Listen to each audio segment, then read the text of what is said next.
my channel. This is Vishal Kumar Kumawat and today's video is related to MSc जिसके अंदर हम क्या differential geometry के बारे में कुछ हम टॉपिक्स कंप्लीट करेंगे। तो ये देखो डिफरेंशियल ज्योमेट्री की पहली क्लास होगी और इस क्लास में हम स्टार्ट कर रहे हैं कि स्पेस कर्व्स क्या होते हैं, वेक्टर रिप्रेजेंटेशन क्या क्या होता है, यूनिट टेंजेंट वेक्टर क्या होता है कर्व का, और थोड़े से एग्जाम्पल करेंगे ताकि हमको बेटर अंडरस्टैंडिंग हो। ठीक है, तो देखो डिफरेंशियल ज्योमेट्री पढ़ते हैं तो इसके नाम से हम ब्रेक करें इसको कि differential and geometry means geometry मतलब हम जो भी ज्योमेट्री 2D 3D जो भी पढ़ते हैं उसका डिफरेंशियल के अंदर कैसा यूज है और उसके अंदर किस टाइप से हम क्वेश्चंस पढ़ते हैं। तो बेसिकली पूरी जो डिफरेंशियल ज्योमेट्री आपको कर्व कर्व कर्व कर्व के आगे पीछे ही घूमनी है। हर कर्व आपको लेट करना, उसमें पॉइंट लेट करना, उसमें टेंजेंट लेट करना, उसमें पोजीशन वेक्टर लेट करना, उसमें ओरिजिन लेट करना। तो ये पूरी जो डिफरेंशियल ज्योमेट्री ये पूरी चीज इसी पे बेस्ड है। ठीक है ना। तो देखो नेक्स्ट स्लाइड में स्विच करता हूँ और आपको क्या पहले चीज लिखता हूँ, व्हाट इज स्पेस कर्व।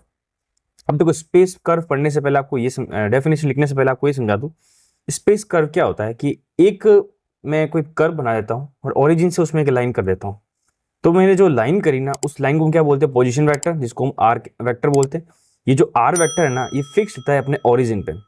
तो ये क्या है, एक्सप्रेस किया जाता है किसके अंदर, सिंगल पैरामीटर के फंक्शन के अंदर। किसके अंदर, सिंगल पैरामीटर के फंक्शन के अंदर। तो उस चीज को हम क्या बोलते हैं, स्पेस कर्व। कोई भी एक स्पेस है उस पर कर्व दिख रही है, ओरिजिन से अपने बना दो, ओरिजिन का मतलब पोजीशन वेक्टर बना दो, आर वेक्टर बना दो। और ये जो वेक्टर बना हुआ है ना तो आर वेक्टर के अंदर भी क्या वैल्यू आती है, x dot i cap, y dot j cap plus z dot k cap. तो ये जो एक्स वाई जेड ये एक ही चीज पैरामीटर के सिंगल के फंक्शन होते हैं, इसी को हम बोलते हैं स्पेस कर्व। ठीक है, तो डेफिनेशन लिख देता हूँ, what is space curve. So the space curve is the locus of a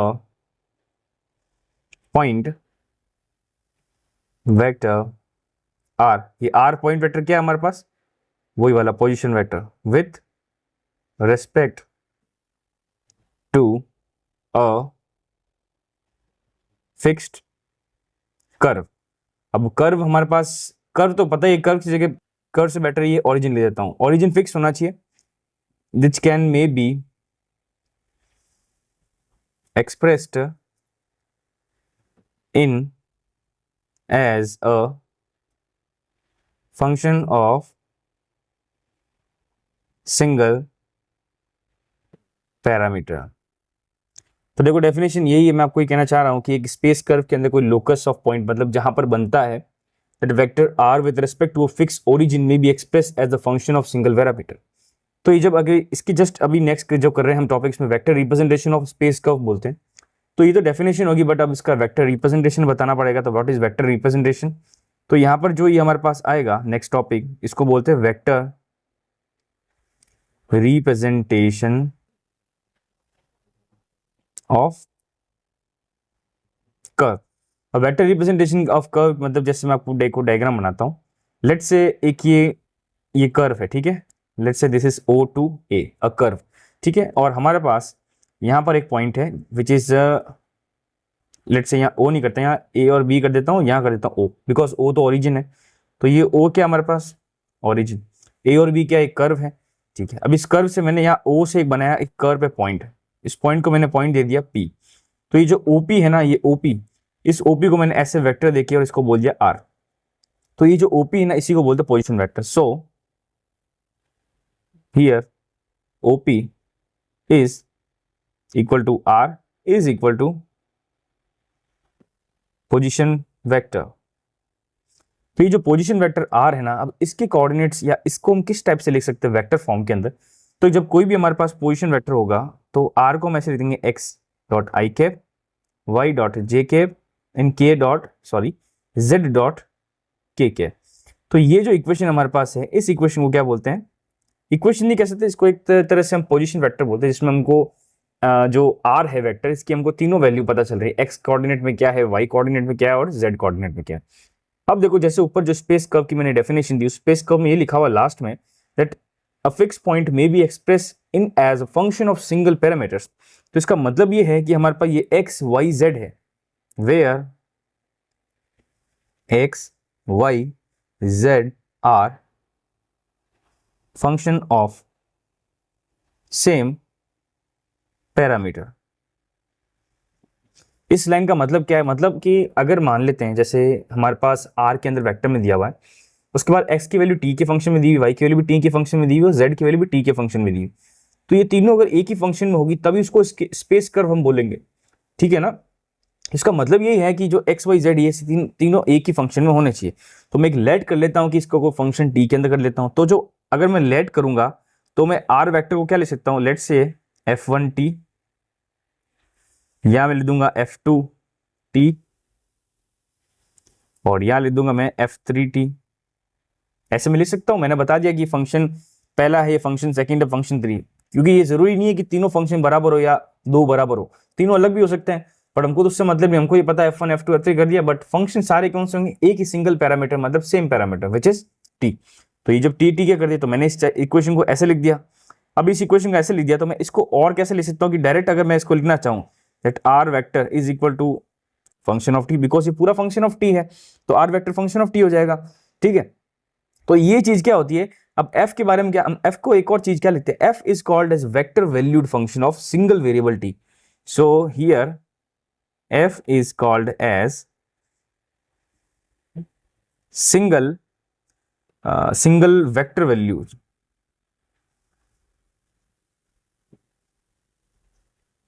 ठीक है।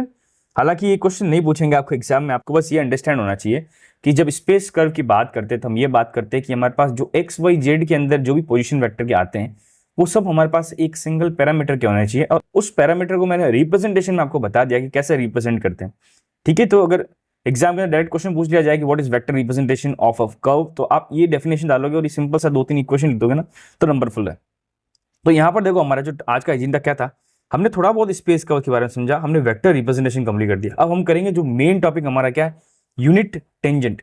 मतलब हम क्या पढ़ेंगे यहाँ पर, एक तरह से हम ये पढ़ेंगे कि unit tangent vector of curve क्या होता है, और उसके बाद हम क्या निकालेंगे, the length of the arc of the curve in space. So देखो यूनिट टेंजेंट वेक्टर तो देखो सिंपल चीज है, टी कैप होता है, unit tangent vector T cap होता है, जो कि पोजीशन वेक्टर का विद रिस्पेक्ट टू एस के डिफरेंशिएशन होता है। और जब यूनिट वेक्टर हमको पता है, प्रीवियसली 12th में पढ़ चुके हैं कि अगर किसी भी यूनिट वेक्टर का मैं अगर मॉडुलस निकालो तो उसकी वैल्यू 1 हो जाती है, ठीक है। तो ये चीज तो आपको याद होनी चाहिए। तो मैं अब सीधी हेडिंग ले देता हूं, that length of curve of arc in space. अब देखो length of the curve of the arc in space, हम इसके बारे में बात करेंगे। तो देखो इसके अंदर आपको क्या समझना है, सबसे पहले वो वाले डायग्राम वापस बनाने पड़ेंगे। कौन सा वाला, जस्ट मैंने बनाया था जो, कौन सा, ये मैंने लेट से ये मैंने एक कर्व बना दिया, ठीक है। चलो ऐसे नहीं बनाते, ऐसे बना देते हैं। ये मैंने एक कर्व बनाया, ठीक है। दूसरा मैंने बोला कि यहां पर एक पॉइंट है हमारे पास, ये हमारे पास है O विच इज ऑरिजिन, तो यहां ऑरिजिन लिख देता हूं, ठीक है, ओके। नाउ मैंने बोला कि एक मैं पोजीशन वेक्टर बनाऊंगा, तो पोजीशन वेक्टर ऑरिजिन से मैं P तक बनाया, तो ये मैंने P तक बना दिया। सो ये हमारे पास हो गया OP। अब मैंने बोला कि एक यहां पर टेंजेंट बना देता हूं, क्योंकि मुझे पता है मैं निकाल क्या रहा हूं, आर्क निकाल रहा हूं, लेंथ, मतलब आर्क की लेंथ क्या है। तो मैं क्या बनाता हूं, एक टेंजेंट बनाता हूं P पॉइंट से। ये मैंने यहां पर एक टेंजेंट बनाई, तो इसका मैं लिख दूंगा दिस इज व्हाट, टेंजेंट। देखो डायग्राम आपको अच्छी तरह से बनाना पड़ेगा, डायग्राम से नंबर आएंगे। ये मैंने एक टेंजेंट बना दी। अब मैं क्या करूंगा, एक और लाइन बनाऊंगा, तो वो जो पॉइंट होगा ना, वो पॉइंट मैं इसी टेंजेंट पे बनाऊंगा, जिसको बोलते हैं Q। तो ये ऐसे बनाएगा, ठीक है। ये बना दे मैंने डैश लाइन के अंदर। अब हमारे पास OP हो गया, OQ हो गया, O हो गया, टेंजेंट हो गया। तो अब इन सब के बारे में हमको यहाँ लिखना पड़ेगा कि what is OP, what is this. तो पहले तो पता है OP जो हमारे पास है वो R वेक्टर है, ठीक है। और ये जो QP है, ये QP, इसको हम बोलते हैं S, और यहाँ पर S ही हमारे पास क्या है, the length of the arc. तो इसी चीज की लेंथ हमको निकालनी। अब ऐसा तो दिख रहा है इसकी वैल्यू, बट हमको थोड़ा सा प्रूफ करना पड़ेगा। कैसे, अब देखो यहाँ पर दिखना पड़ेगा that OP is R vector is position vector, ठीक है। OP हो गया पोजीशन वेक्टर।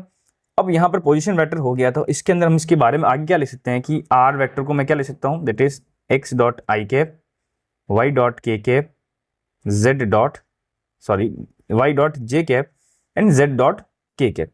तो ये इक्वेशन कर देते हैं हम लेट, जहां पर हमको हमेशा लिखना पड़ेगा that x y z are function of same parameter. अब देखो ये चीज हमारे पास होगी, ठीक है। अब मैंने बता दिया यहाँ पर कि एस एस क्या था, मतलब आर्क की लेंथ, तो हम यहाँ लिख सकते हैं that q p is equal to s which is length of arc. तो ये चीज हमने यहाँ पर लिख दी। अब इसके बाद क्या मेन हमारा काम क्या होता है कि हमने क्या पढ़ा था, यूनिट टेंजेंट वेक्टर, वो क्या होता है। तो यूनिट टेंजेंट वेक्टर जैसे मुझे पता है दैट यूनिट टेंजेंट वेक्टर, जिसको हम कैसे लिखते हैं, टी कैप से लिखते हैं। तो ये जो टी कैप है इसकी वैल्यू हमारे पास होती है D R by d S, ठीक है। D R by d S हमारे पास यूनिट टेंजेंट वेक्टर की वैल्यू होती है। तो इसको मैं और भी कह सकता हूं कि मैं इसको आर डैश भी वेक्टर लिख सकता हूं, ठीक है। Let's say this is equation number 2। अब हमारे पास इक्वेशन नंबर 1 हो गई और इक्वेशन नंबर 2 हो गई। तो ऐसा करते हैं कि जो इक्वेशन नंबर 1 है, मतलब इक्वेशन नंबर 2 है, इसके अंदर यहाँ पर जो आर वेक्टर दिख रहा है इसकी वैल्यू हमारे पास इक्वेशन नंबर 1 है, तो यहाँ पुट करते हैं और टी कैप की वैल्यू निकालते हैं, मतलब आर डैश वेक्टर की वैल्यू निकालते हैं। तो जब आर डैश वेक्टर की जब वैल्यू निकलेगी तो हमारे पास देखो यहाँ पर this is D R vector upon D S, मतलब जो भी हमारे पास आर के अंदर वेक्टर है, तो मैं आर वाला यहाँ लिख देता हूँ डी एस, यहाँ पर आर के अंदर एक्स आई कैप, वाई जे कैप, जेड के कैप। तो इसको मैं क्या लिखूंगा that d x upon D s i cap plus D Y upon D s j cap and this is d Z upon D s k cap. तो मैं ऐसे लिख सकता हूँ आर जेड आर डैश को। अब आर डैश को मैंने ऐसे लिख दिया। अब देखो यहाँ पर क्या करना है कि हमारे पास मेरे को निकालना है ये जो आर डैश है पहले किसके बराबर है, दिस इज दिस। अब देखो मैं अगर जानता हूं, मैंने आपको पहले बताया था कि अगर मैं मॉड्यूलस लूं किसी भी यूनिट वेक्टर का, मतलब modulus of unit vector is 1, मतलब किसी भी यूनिट वेक्टर का अगर मैं मॉड्यूलस लूं तो उसकी वैल्यू हमेशा 1 आती है, ठीक है। तो let's say this is equation number 3। सो जो यूनिट क्या मतलब टी कैप हो जाएगा वो भी कितना हो जाएगा 1। तो अब देखो अगर टी कैप का मॉड्यूलस निकालना है तो मुझे आर डैश जो वेक्टर है हमारे पास ये वाला, इसका भी कैप निकालना पड़ेगा। और हमको पता है कि अगर कोई भी हमारे पास वेक्टर दिया हुआ है, वेक्टर का अगर मुझे मॉड्यूलस निकालना तो जिसके एक्स वाई जेड के अंदर जो भी चीजें दी हुई आई कैप जे कैप के कैप के आगे वाली, वो अंडर रूट के अंदर स्क्वायर हो जाएगी। तो हमारे पास जो वैल्यू इक्वेशन 3 है, तो इक्वेशन 3 कैसे लिखेंगे हम, that equation 3 is equal to R dash vector modulus is equal to under root D x upon D S का whole square plus D Y upon D S का whole square plus D Z upon D S का whole square. और हमको पता है ये चीज किसके बराबर होगी, 1 के बराबर। तो अब ये इक्वेशन हमारे पास आ गई, फोर्थ इक्वेशन। अब थोड़ा सा क्या इसको थोड़ा सिंप्लीफाई करते हैं। तो सिंप्लीफाई मतलब मैं स्क्वायर कर दूंगा, तो ये स्क्वायर रूट हटाना है मुझे, तो D X square plus D Y upon D S का whole square plus D Z upon D S का whole square, this is equal to 1। अब देखो मैं यहाँ क्या करूंगा, थोड़ा सा दिमाग लगाना है। मैं चाहता हूँ इसको आर डैश के अंदर लाना चाहता हूँ, तो मैं यहाँ पर क्या करूंगा, हम पैरामेट्रिक इक्वेशन पहले भी कर चुके हैं। मैं क्या करूंगा, नीचे dt से डिवाइड करूंगा और मल्टीप्लाई dt से कर दूंगा। तो इस इक्वेशन को मैं ऐसे लिख सकता हूँ, बिल्कुल बिल्कुल लिख सकते हैं इसको। ये y हो जाएगा, ये dt हो जाएगा, ये dt हो जाएगा और ये ds तो है ही, dz upon dt dt upon ds whole square is equal to 1।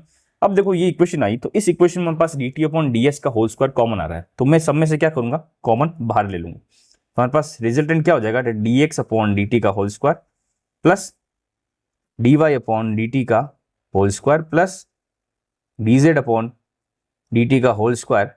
और ये जब उस तरफ जाएगा यहाँ पर कॉमन होंगे तो ये अपॉन में हो जाएगा, मतलब ds अपॉन dt का होल स्क्वायर हो जाएगा। अब हमारे पास ds अपॉन dt का होल स्क्वायर आ गया। Let's say this is equation number 4। अब इस इक्वेशन नंबर 4 को मैं क्या लिखता हूँ, इसको मैं s डॉट लिखता हूँ। क्या लिखता हूँ, इसको मैं s डॉट लिखूंगा। तो मैं यहाँ पर क्या लिखूंगा, that s dot whole square is equal to, इसको मैं लिखूंगा dx बाई dt को x डॉट, तो ये आ जाएगा x dot whole square plus y वाले को y डॉट होल स्क्वायर और z वाले को z डॉट होल स्क्वायर। तो हमारे पास ये तीनों वैल्यू होगी। तो ये तीनों वैल्यू आ गई ना, तो ये जो इक्वेशन है इस इक्वेशन क्या बोलेंगे, the value of equation of curve. अब देखो इसके मैं थोड़े से एग्जांपल देखता हूँ, अगर एग्जांपल मिल जाए तो बढ़िया है। एग्जांपल शायद इसके नहीं है, चलो ठीक है कोई दिक्कत नहीं है, अभी एग्जांपल नहीं है यहाँ पर। अभी हमने यहाँ पर क्या कंप्लीट कर दिया, एग्जाम्पल थोड़ा टाइम बाद करेंगे, मतलब हमने अभी ये की चीज़ कंप्लीट करी, length of the curve of arc in space complete कर ली। तो ये वाला फॉर्मूला आप अच्छी तरह से देख लेना, समझ में आ जाएगा, बिल्कुल ईजी तरीके से मैंने आपको सोल्यूशन बताया। तो यहाँ पर लास्ट में लिख देता हूँ, where S dash is equal to D S upon D T, X dash, Y dash और Z dash is equal to D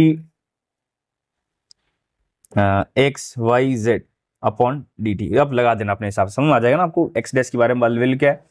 तो इसका मैं थोड़ा हाईलाइट करके लिख देता हूँ, ठीक है, ओके। सो देखो हमारे पास ये चीज यहाँ पर कंप्लीट हो गई। अब देखो इसके बाद डिफरेंशियल ज्योमेट्री के अंदर नेक्स्ट जो बहुत इंपॉर्टेंट टॉपिक है जिसको हम बहुत ज्यादा पढ़ेंगे, तो वो होता है हमारे पास कि एक टेंजेंट अगर मैं निकालूं तो टेंजेंट की हमारे पास इक्वेशन कैसे आएगी, ठीक है। सो मैं यहाँ पे लिख देता हूँ अपना हेडिंग, तो इक्वेशन है the equation of tangent of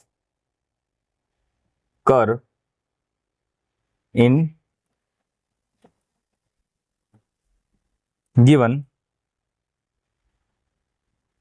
point, it's not it, it is at. तो देखो अब हम क्या बात करेंगे, इक्वेशन निकालेंगे, इसकी टेंजेंट की इक्वेशन निकालेंगे। टेंजेंट की इक्वेशन क्या होगी, ठीक है। तो देखो टेंजेंट की इक्वेशन निकालने के लिए आपको फिर से वापस वही सेम टू सेम कर्व बनाने पड़ेंगे। सो देखो मैं कर्व बना देता हूँ, ये एक मैंने कर्व बनाया, यहाँ मैंने बनाया एक ओरिजिन। अब ये ओरिजिन बनाने के बाद में यहाँ से मैं निकाल दूंगा अपने ओरिजिन से यहाँ तक ओपी। तो दिस इज ओपी बोल देता हूँ मैं, ओ ए बोल देता हूँ, चलो ओ ए बोल देते हैं ना, तो ओ ए बोल दिया। और मैंने एक बोला कि यहाँ से टेंजेंट भी निकालूंगा, ये मैंने टेंजेंट निकाली। तो हम क्या करेंगे, ओ ए का जो वेक्टर यूज करके टेंजेंट की इक्वेशन निकालेंगे। एक टेंजेंट मैंने एक और पॉइंट बना दिया, let's say this point is I think, इसको मैं पी मान लेता हूं और इसको मैं क्यू मान लेता हूं, ठीक है। ये डैश लाइन में कर दिया। अब यहाँ पर ओपी पता है, मैंने बताया आपको कि that this is r dash. यहाँ पर ये जो लेंथ है हमारे पास, ये वाली जो लेंथ है, इस लेंथ को हम क्या बोलेंगे, देखो यहाँ पर इस वाली लेंथ को हम क्या बोलेंगे, इसको मैं ए ही बोलता हूँ, ए ही करेंगे इसको, और इसको पी कर लेते हैं। इस वाली जो लेंथ है ना अपने पास, जो सेंटर से जा रही, इसको मैं चलो आर नहीं बोलता, इसको मैं ए बोल लेता हूँ। और जो ये वाली है इसको बोलता हूँ आर, ठीक है। अब ये पर यहाँ से यहाँ होगी, यहाँ से यहाँ होगी, और ये जो लेंथ है हमारे पास, इसको मैं बी बोल देता हूँ, ठीक है। तो हमारे पास जो इक्वेशन निकालने की, इसकी ओपी की वैल्यू निकालनी, मतलब ओपी जो है हमारे पास वही है टेंजेंट, उसी की हमको इक्वेशन निकालनी। सो देखो ये डायग्राम हो गया। इस डायग्राम में अब आगे क्या करना है, हमको पहले सब चीज लिखनी है, that what is O A. O A is equal to हमारे पास ए, एंड दिस इज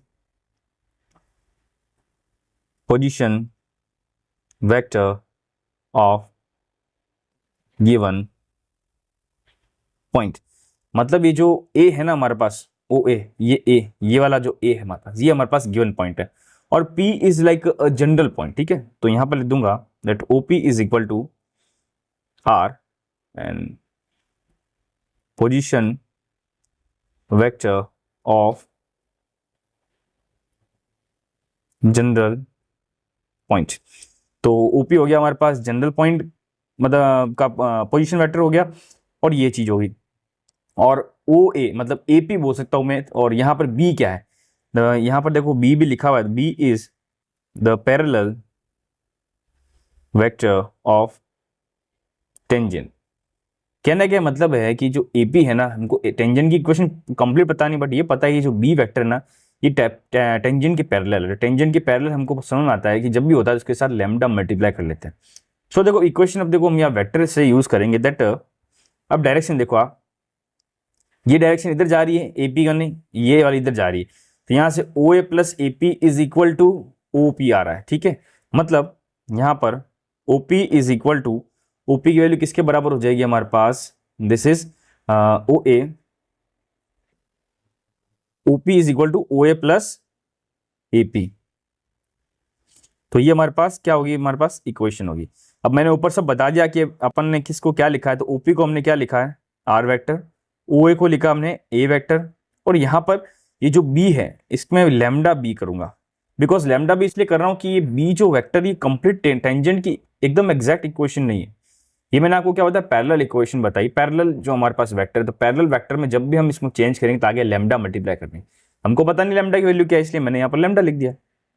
तो ये जो इक्वेशन होगी ना, इसी इक्वेशन को बोलेंगे इक्वेशन ऑफ टेंजेंट। क्या बोलेंगे, इक्वेशन ऑफ टेंजेंट। अब देखो ये इक्वेशन ऑफ टेंजेंट आ गई हमारे पास वेक्टर फॉर्म के अंदर। अब हमको चाहिए एक कार्टेशियन फॉर्म में। तो कार्टेशियन फॉर्म, तो कार्टेशियन फॉर्म के अंदर लाने के लिए कुछ नहीं है, आर ए और बी के अंदर हमको एक्स वाई जेड के अंदर अंदर वैल्यू, मतलब आई कैप जे कैप के कैप के अंदर डालना वैल्यू, और हमको यहाँ पुट करनी। कैसे?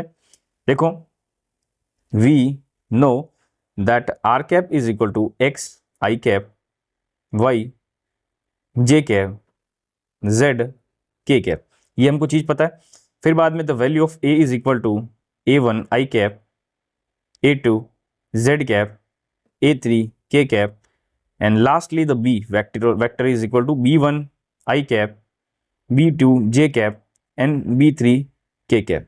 तो ये सारी जो इक्वेशन है, इस इक्वेशन को मैं लेट से इक्वेशन 6 सेकंड बोल देता हूँ, इसको मैं फर्स्ट बोल देता हूँ। अब इक्वेशन सेकंड इक्वेशन 1 में पुट करूंगा तो यहाँ पर देखो इक्वेशन सेकंड क्या थी हमारे पास, r vector is equal to a plus lambda into b vector. अब यहाँ पर r की वैल्यू मैंने क्या बोला कि x I cap plus y j cap plus z k cap is equal to a1 I cap a2 j cap a3 k cap, plus में आ जाएगा lambda into b1 I cap b2 j cap b3 k cap. तो ये चीज़ के बराबर होगी। तो हमको क्या करना है, यहाँ पर कंपेयर करना है। क्या क्या करना है, जो आई जे के है इन सबके कोफिशिएंट हमको कंपेयर करना है। तो जब देखो कंपेयर करेंगे तो हमारे पास एक इक्वेशन आएगी x is equal to a1 plus lambda into b1, दूसरी इक्वेशन आएगी y is equal to a2 plus lambda b2, और तीसरी इक्वेशन आएगी z is equal to a3 plus lambda b3। अब तीनों इक्वेशन से क्या लैम्डा की वैल्यू पुट कर निकाल देंगे, तो यहाँ से लैम्डा निकालेंगे, यहाँ आएगा x माइनस a1 अपॉन में आ जाएगा b1, ये आ जाएगी लैम्डा की वैल्यू। यहाँ से आ जाएगी y minus a2 upon b2, this is equal to lambda also, and this is z minus a3 upon b3, this is also lambda. तो तीनों लैम्डा बराबर, तीनों को मैं इक्वेट कर दूंगा तो हमारे पास इक्वेशन क्या दिख जाएगी, a1 upon b1 is equal to y minus a2 upon b2, this is equal to z minus a3 upon b3। So this is the equation. क्या है, ये वाली इक्वेशन हमारे पास आ गई टेंजेंट की इक्वेशन। और अगर आपने 2D ज्योमेट्री अच्छी तरह से पढ़ी तो आपको पता है कि ये इक्वेशन आपको फैमिलियर होगी किससे, लाइन की इक्वेशन। लाइन की इक्वेशन क्या होती है, x माइनस x1 अपॉन हमारे पास BCS आते हैं। तो अब देखो आपको ये चीज याद रखनी, ये b और a क्या है, ठीक है ना। मेरा मेन बताने का आपको ये मोटो है, आपको बस ये दिमाग में मतलब एकदम दिमाग में सही रखना है सेट, कि मुझे पता है कि x की वैल्यू हमको पता करनी लाइन के अंदर, और x की वैल्यू तो रखनी पड़ेगी, ठीक है। अब x के बाद ना जो a है, वो a क्या हमारे पास जो पोजीशन वेक्टर जो ओरिजिन से निकल रहा है कहां तक, टेंजेंट तक, ठीक है। टेंजेंट भी वहीं से निकल रहा है, क्योंकि देखो ये जो OP है दिस इज नॉट टेंजेंट, मतलब देखो AP तो टेंजेंट है, बट ये जो OP पॉइंट आ रहा है ना, ये पॉइंट कर्व पे नहीं आ रहा, टेंजेंट पे आ रहा बट कर्व पे नहीं आ रहा। तो हमको ये ध्यान रखना है, जो A वेक्टर है, मतलब R के बाद में इक्वल टू में A लग रहा है, ये वेक्टर हमेशा क्या होगा, ये वेक्टर वही वेक्टर होगा जो कर्व के और टेंजेंट के दोनों पे आता हो, ठीक है। तो ये A पॉइंट है, और बाद में जो लैम्डा लिखा हुआ, लैम्डा का मतलब होता है parallel vector which is parallel to the tangent, ठीक है ना। तो ये लैम्डा की वैल्यू हमको यहाँ पर निकल जाएगी। तो लैम्डा से हमने यहाँ पर इक्वेशन निकाल दी। अब हमारे पास देखो क्वेश्चन भी देंगे, इसका मैं आपको प्रैक्टिस कराऊंगा। अब क्वेश्चन करने से पहले अब क्या करता है, थोड़ा सा इसका एक और फॉर्म करते हैं। एक और फॉर्म इसलिए करते हैं कि इस फॉर्म में क्या थोड़ा सा दिक्कत ऐसा आता है कि जैसे आपको मैं एग्जांपल दे दूं, जैसे यहाँ तक तो ये कंप्लीट हो गया इक्वेशन। जैसे एग्जांपल दूं कि यहाँ x की वैल्यू हमारे पास t² दे दी है, y की वैल्यू t² माइनस 1 दे दी है, z की वैल्यू t³ दे दी। अब हमारे पास ये चीज दी हुई है, तो मैं यहाँ पर b1 b2 b3 की वैल्यू कैसे पुट करूंगा यहाँ पर। तो ये क्या चीज है, ये पैरामेट्रिक फॉर्म हो जाती है। तो पैरामेट्रिक फॉर्म के लिए भी इक्वेशन थोड़ी सी अलग हो जाएगी, थोड़ी सी, ज्यादा अलग नहीं होगी। अब थोड़ी सी अलग कैसे होगी, मैं लिख देता हूं, parametric form of equation of tangent, ठीक है। तो ये चीज होगी parametric form of equation of tangent. अब देखो यहां करने का आपका तरीका कैसा है कि वो जो डायग्राम आपने सारे बनाए थे वो तो सेम टू सेम डायग्राम वापस पर भी बनाना है। मतलब जैसे इक्वेशन आपको यहां लिख देनी है, let's say this is equation r vector is equal to a vector plus lambda b vector. तो this is let's say equation number 1। अब यहां पर क्या आपको ये याद रखना पड़ेगा कि व्हाट इज यूनिट वेक्टर, आपको यहाँ यूनिट वेक्टर यूज करना पड़ेगा। तो यूनिट वेक्टर क्या था हमारे पास, यूनिट वेक्टर टू टेंजेंट या टेंजेंट का यूनिट वेक्टर हमने क्या पढ़ा था थोड़ी देर पहले, t cap which is equal to dr upon ds। अब ये dr अपॉन ds है ना, तो मैं यहां पर क्या लिख सकता हूं, r डैश लिख सकता हूं इसको मैं, ठीक है। इसको मैं D R upon D T dot D T upon D S लिख सकता हूँ।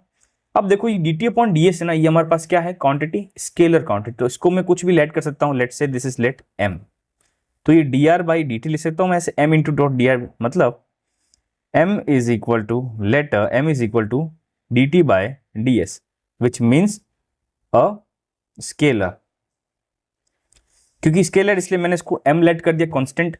अब यहाँ पर m into d are by D t मैंने चीज लेट कर ली, ठीक है, तो ये d are by D t let करना। अब यहाँ पर r वेक्टर क्या है, we know that r vector is equal to x i cap y j cap plus z k cap, तो ये हमारे पास r डैश वेक्टर, मतलब r डैश वेक्टर कितना हो जाएगा हमारे पास, m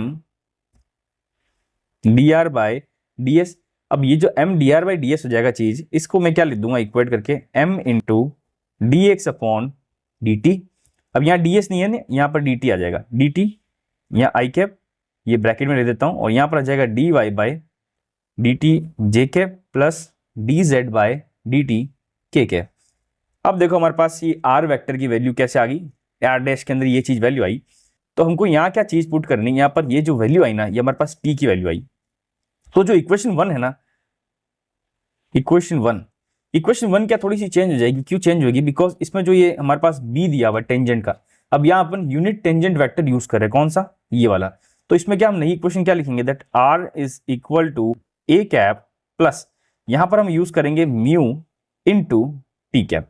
अब ये म्यू इंटू टी कैप क्या है कि ये मैंने नई चीज लेट कर दी, ठीक है ना, क्यों लेट करी, जहां पर ये म्यू इंटू टी कैप को मैं लैम्डा इंटू टी कैप ही बोल सकता हूं, और मैंने उसको चेंज कर दिया, कैसे, where mu is equal to M into R dash, मतलब D are by D T. मैं म्यू को ये लिख सकता हूँ D are by D T, तो मैंने यहाँ पर म्यू लिए लिख दिया। अब ये चीज क्या, वापस अगर मैं same to same equation same to same लिखूंगा, मतलब आर की वैल्यू कितनी है हमारे पास, यहाँ पर एक्स आई कैप प्लस वाई जे कैप प्लस जेड के cap is equal to A का हमारे पास क्या, A one A two A three, ये के कैप है, ये जे कैप है, और ये आई कैप है, ठीक है, प्लस में आ जाएगा म्यू, और म्यू टाइम्स ऑफ टी, हमारे पास टी हमने कितना निकाला था, d x by D t i cap plus D Y by D t j cap, y सही नहीं, okay, d Z by D t k cap. सब ये चीज बराबर करेंगे तो हमारे पास इक्वेशन क्या आएगी, x is equal to A one plus mu into D x by D T, and this is y is equal to A two plus mu into D Y by D T, and lastly the z is equal to A three plus mu into D Z by D T. इन सब में mu की value निकालेंगे तो हमारे पास same to same equation आ जाएगी, that X minus a one, अब यहाँ पर अपॉन में D x by D T हो जाएगा, ठीक है, वहां पर अपॉन में क्या आया था हमारे पास, बी वन आया था, तो यहाँ पर जब वेक्टर डालेंगे यूनिट वेक्टर तो हमारे पास D x by D T आ जाएगा, और यहाँ पर हो जाएगा Y minus A two upon D x by sorry D Y by D T, Z minus A three upon में D Z upon D T. तो ये हमारे पास जो इक्वेशन आई ना, इस इक्वेशन को क्या बोलते हैं, equation of tangent in the parametric form. तो पैरामेट्रिक फॉर्म के अंदर क्या होता है, हमको यूज क्या करना है, यहाँ पर सिंपल चीज है, हमको यूनिट टेंजेंट वेक्टर यूज करना है। तो मैंने यहाँ पर आपको complete equation of tangent complete करा दिया। अब थोड़ा सा क्या करते हैं, एग्जांपल करते हैं। तो देखो एग्जांपल क्या होगा, तो मैं यहाँ पर पहले एग्जांपल लिख देता हूँ, तो let me search the examples. Okay, तो एक एग्जांपल लिखा हुआ है, फाइंड इक्वेशन ऑफ टेंजेंट, ठीक है। यहाँ पर हमारे पास a is equal to cos a cos, ये हो जाएगा y is equal to a sine theta, z is equal to c theta. अब देखो ये चीज देख के आपको ध्यान पड़ रहा है, पैरामेट्रिक फॉर्म है जिसके नंबर हम एफ टी बात करते थे, यहाँ पर एफ थीटा, मतलब यहाँ पर एक्स वाई जेड सारे एफ थीटा के अंदर। तो हम तो क्या करेंगे, एक्स वाई जेड की हमको वैल्यू पता है, अब हम क्या निकालेंगे, पहले आर वेक्टर। तो देखो आर वेक्टर क्या होता है हमारे पास, एक्स आई कैप वाई जे कैप और z के कैप। तो this is equal to x Y z की वैल्यू पुट कर दो, a cos theta i cap plus a sine theta j cap, plus में आ जाएगा हमारे पास सी थीटा के कैप। तो ये तो होगी आर की वैल्यू। हमारे पास आर के बाद में क्या बात करते थे हम, ए की बात करते थे। तो देखो ए का वैल्यू कैसे निकालेंगे। अब हमारे पास ए की वैल्यू पता है नहीं पता है उसका मतलब नहीं है, हमको ये ध्यान है कि ये जो आर है ना, अब ये जो मैंने आर आपको वैल्यू पुट करी, तो ये एक्चुअल में जो प्रीवियस हमने पढ़ा था यहाँ पर ये आर नहीं है, ये हमको ये आर पता करना है। हमारे पास ये क्या वैल्यू है ए, तो ये जो आर वेक्टर हो जाएगा, वेक्टर क्या हो जाएगा हमारे पास ए। फिर हमारे पास जब आर की, तो आर का जब बताएंगे तो आर का मैं लेट कर दो कैपिटल में, तो this is capital x, capital y and capital z. ठीक है, तो ये चीज लेट कर दी। अब हमारे पास ए हो गया आर हो गया, क्योंकि पैरामेट्रिक फॉर्म में है तो पैरामेट्रिक फॉर्म के अंदर हम यूनिट वेक्टर यूज करते हैं, मतलब इसकी वैल्यू क्या होती है हमारे पास, ये वाली वैल्यू आर डैश वेक्टर। तो आर डैश वेक्टर क्या होगा हमारे पास, तो आर डैश वेक्टर का मतलब इन सब का जो हमारे पास ये दिया हुआ ये इन सब का डी थीटा के रिस्पेक्ट में डिफरेंशिएशन तो कर देते हैं। तो यहाँ आ जाएगा minus a sine theta i cap, यहाँ पर आ जाएगा प्लस ए कॉस थीटा जे कैप, और यहाँ पर आ जाएगा सी के थीटा। तो के टी मतलब के कैप आ गया, ये सारी वैल्यू आ गई, सारी वैल्यू हम क्या इक्वेशन में पुट कर लेंगे। तो इक्वेशन क्या थी, एक्स माइनस जो मतलब ये वाला एक्स है, let's say this is x ना, x minus a one upon में यहाँ लिख दूंगा मैं के x dash is equal to y minus A two upon y dash is equal to z minus A three upon z dash, ये था। तो यहाँ पर जो x तो x है, ए वन की वैल्यू क्या आ जाएगी हमारे पास, ए कॉस थीटा। ठीक है, अपॉन के अंदर x डैश, तो हमने x डैश क्या निकालना है यहाँ पर minus a sine theta is equal to y minus यहाँ पर आ जाएगा ए साइन थीटा, और यहाँ पर ये क्या आ जाएगा ए कॉस थीटा, यहाँ पर आ जाएगा z माइनस सी थीटा, और अपॉन में आ जाएगा हमारे पास c ओनली। तो हमारे पास ये सिंपल तरीके का क्वेश्चन कर लिया और ये हमारे पास टेंजेंट की इक्वेशन आ गई। ठीक है, तो हमने यहाँ पर क्या टेंजेंट समझ लिया कि what is the equation of tangent, हमने को स्पेस कर्व के बारे में न्यूज़ हो गई, नॉलेज हो गई, हमको लेंथ ऑफ टेंजेंट पता चल गई। तो देखो, अगर आपको मेरा कंटेंट अच्छा लगता है, आपको समझ में आ रहा है, तो मैं ये कहना चाहता हूँ कि आप सब्सक्राइब करना और शेयर करना, जितना हो सके उतना ज़्यादा लोगों को पहुँचे। ठीक है ना, तो फिर नेक्स्ट वीडियो में मिलते हैं फिर।